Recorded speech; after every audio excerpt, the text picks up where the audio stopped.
Hello and welcome to the science classes. तो आज हम लोग करने वाले हैं क्लास 10th का chapter number 2 the acids and basis. उन्होंने नाम नहीं लिखा हुआ था ऊपर, लेकिन हम लोग चैप्टर करेंगे चैप्टर नंबर 2।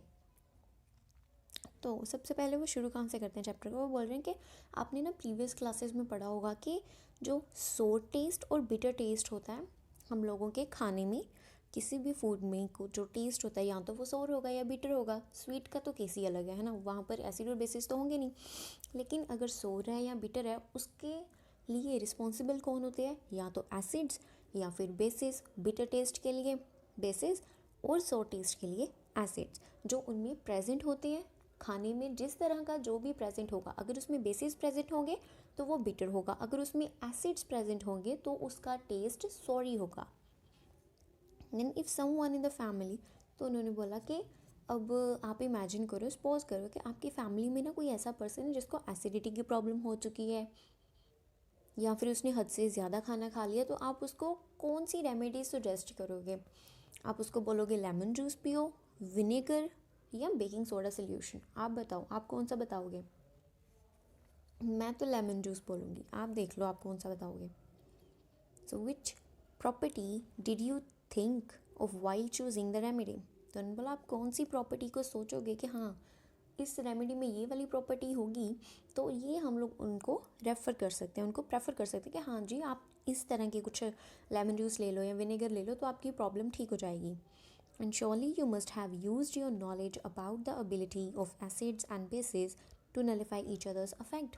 तो उन्होंने बोला आप अच्छे से जानते होंगे कि अगर एसिड और बेसिस ये एक दूसरे के इफ़ेक्ट को नलिफाई कर देते हैं, पूरी तरह से नलिफाई कर देते हैं, और बाई प्रोडक्ट छोड़ते हैं कॉमन सॉल्ट और वाटर। तो इसलिए उन्होंने बोला आप ये तो दिमाग में ज़रूर रखोगे ना कि ये एक दूसरे को न्यूट्रलाइज करते हैं, तो कौन सी रेमेडी यूज़ करनी चाहिए। रिकॉल हाउ वी टेस्टेड सोर and bitter substance without testing them. तो उन्होंने बोला आप ये भी याद करो कि हम लोग सोर और बिटर सब्सटेंस के टेस्ट को कैसे जान लेते हैं, उस सब्सटेंस को कैसे जान लेते हैं कि ये थोड़ा खट्टा है, ये थोड़ा कड़वा सा होगा। किस तरह से जान लेते हैं? बिना टेस्ट किए। पता है हम लोग को? सी अगर पता होगा ना तो कमेंट सेक्शन में लिख देना, बाकियों को भी पता चल जाएगा। So you already know that acids are sour in taste and change the color of a blue litmus to red, whereas the bases are bitter and change the color of the lead litmus to blue.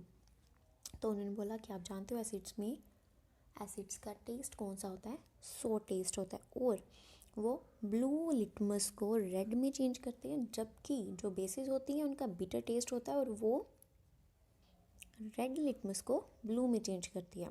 So litmus is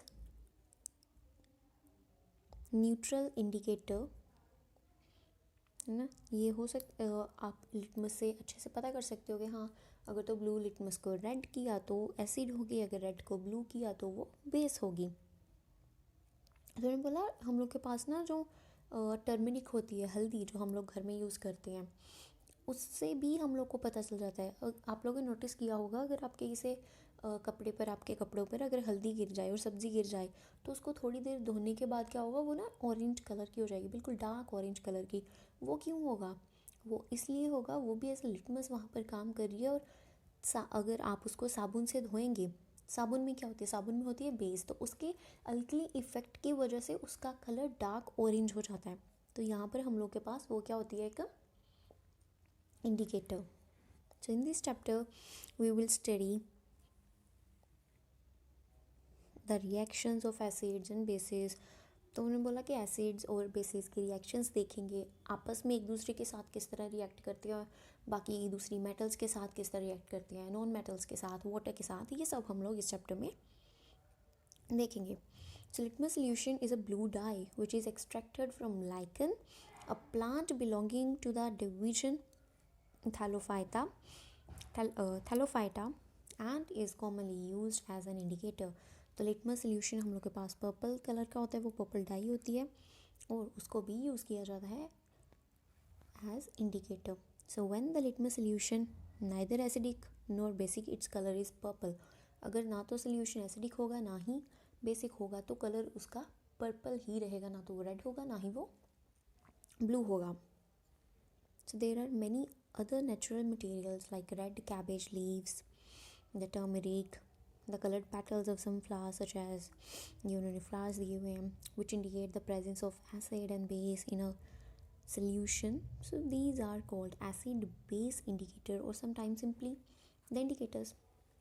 तो ऐसा ज़रूरी नहीं है कि सिर्फ और सिर्फ हम लोगों को लिटमस ही बता सकते हैं, टर्मरिक ही बता सकते हैं, और भी टर्मरिक के जैसे बहुत और कॉमन हम लोग के पास इंडिकेटर्स हैं जो कि हम लोग को बता सकते हैं कि जो सब्सटेंस हम लोग यूज़ कर रहे हैं या यूज़ करने वाले हैं या जो भी सब्सटेंस पर हम लोग एक्सपेरिमेंट कर रहे हैं वो कौन सा है, वो एसिड है या फिर वो बेस है.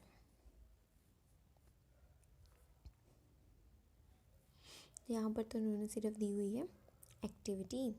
So you have been provided with the 3 test tubes. One of them contains distilled water, the other 2 contain an acidic solution and a basic solution.